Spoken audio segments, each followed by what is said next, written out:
पति अभी नहा ही रहा था कि तभी फोन पर मैसेज टून बजी। पत्नी मोबाइल के पास में ही खड़ी थी, उसका ध्यान फोन की तरफ गया। उसने तुरंत ही फोन उठाकर मैसेज पढ़ा। हाय गुड मॉर्निंग डियर, किसी बेबी नाम से मैसेज था। पत्नी सोच में पड़ जाती है कि अब ये बेबी कौन है। तब तक पति भी नहाकर बाहर आ गया तो पत्नी उसे किसी बेबी का मैसेज आया है ये बताती है। पति मुस्कुरा देता है और फिर फ़ोन उठाकर उस मैसेज का रिप्लाई करने लगता है। हाय बेबी कैसी हो, और अपने काम में लग जाता है।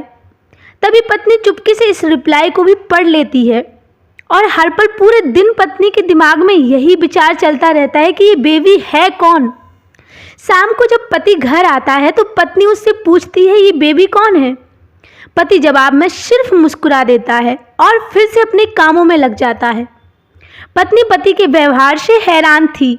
फिर 2-3 दिन यूं ही बीत जाते हैं। उन बेचारों ने अभी तक पत्नी का पीछा नहीं छोड़ा था और फिर से पति के मोबाइल पर फिर एक बार बेबी का मैसेज आता है।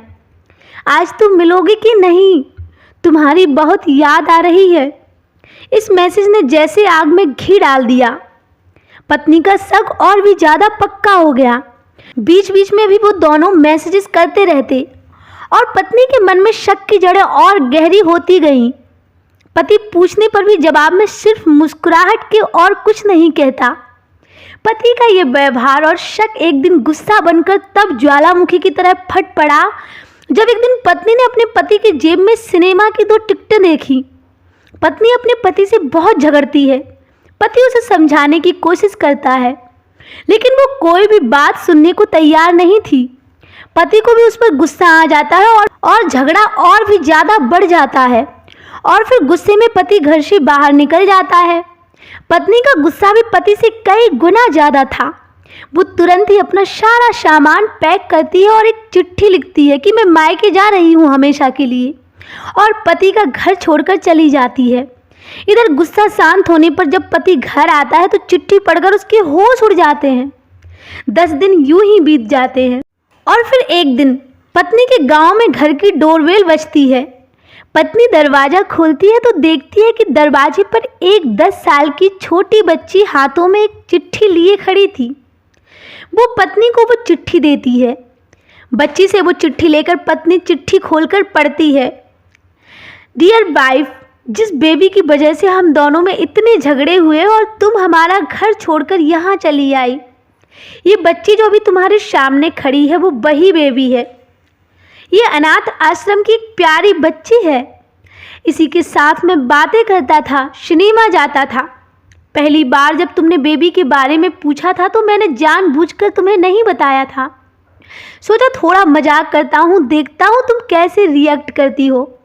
लेकिन मैंने ये कभी नहीं सोचा था कि तुम्हारा शक इतना बढ़ जाएगा कि तुम घर छोड़कर चली जाओगी।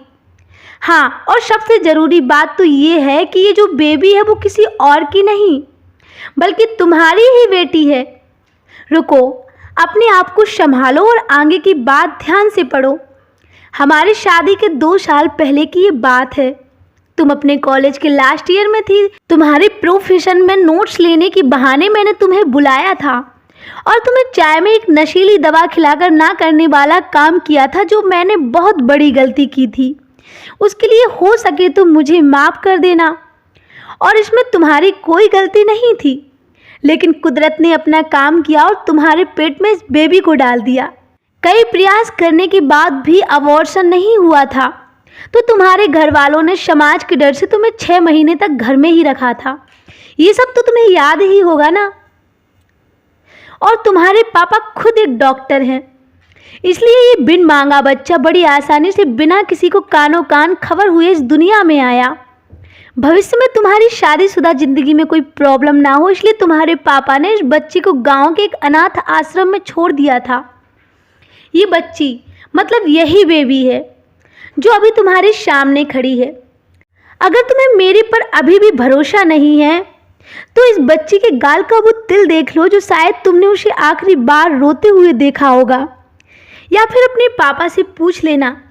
पत्नी तुरंत उस बच्ची को पास में लाकर उसके गालों का तिल देखती है। उसका मन भर आता है, उसकी आंखों में आंसू आ जाते हैं। लेकिन अभी भी चिट्ठी बाकी थी। इसलिए वो आगे पढ़ने लग जाती है। चिट्ठी में आगे लिखा था, मुझे पता है कि अभी भी तुम्हारे मन में ये सवाल उठ रहा होगा कि अब मुझे सब कैसे पता है।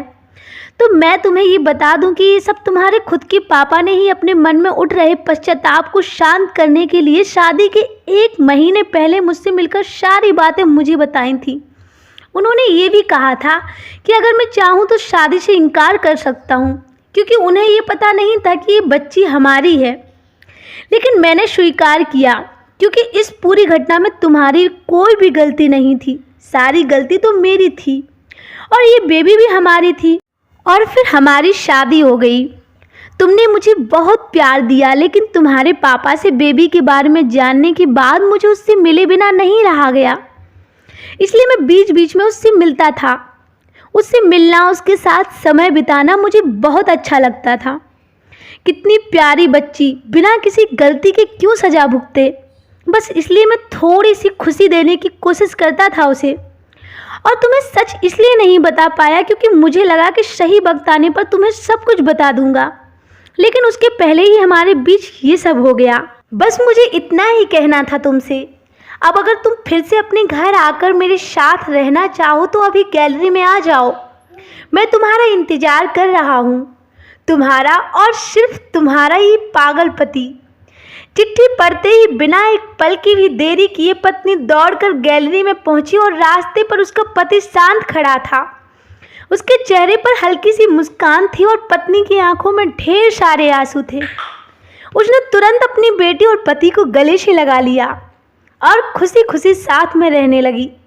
तो दोस्तों, कारण कुछ भी हो, पति पत्नी के बीच में कभी भी शक को थोड़ी सी भी जगह मत दो, क्योंकि दुनिया में हर बीमारी का इलाज है, लेकिन शक नाम की बीमारी का कोई इलाज नहीं है। मन शांत रखो और जो भी मन में हो एक दूसरे को हर बात बताओ। यही तो होता है पति पत्नी का सच्चा रिश्ता। आशा करती हूँ आपको आज की ये कहानी पसंद आई होगी।